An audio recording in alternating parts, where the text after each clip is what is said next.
শুভেন্দুদা, যাদবপুরে তো খুনের মামলা দায়ের হলো, এবার যাদবপুর থানা তদন্ত করবে ছাত্রী খুন হয়েছিল কি বাবা ও অভিযোগ সব করেছে। চাপা পড়ে যাবে। রানাঘাটের ছেলেটার কি হয়েছে?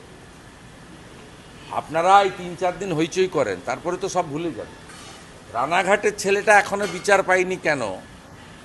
একটা তফসিলি পরিবারের ছেলে, ওর বাবা সাধারণ একটা সমবায় সমিতির ম্যানেজার। সেটা নিয়ে কেন করেন না? অত্যন্ত দরিদ্র বাড়ির ছেলে, একটা সাধারণ নিম্নবিত্ত বাড়ির ছেলে, পড়তে এসে তাকে র্যাগিং করে মেরে দিয়েছিল। আমি আপনাকে বলছি, বিজেপিকে আনতে হবে পশ্চিমবাংলায়, যদি যাদবপুরকে মূল স্রোতে ফেরাতে হয় এবং যাদবপুরের হিতগৌরব ফিরিয়ে আনতে হয়। প্রচণ্ড আবর্জনা হয়েছে এবং সেই আবর্জনাটা বিষাক্ত। বিষাক্ত আবর্জনাকে পরিষ্কার একমাত্র বিজেপি করতে পারে। উত্তরপ্রদেশ, আসামের মতো বিজেপিই পারে এখানে পরিষ্কার করতে, যেখানে বন্দে মাতরম গাইতে দেয় না, জাতীয় সঙ্গীত গাইতে দেয় না, জাতীয় পতাকা তুলতে দেয় না,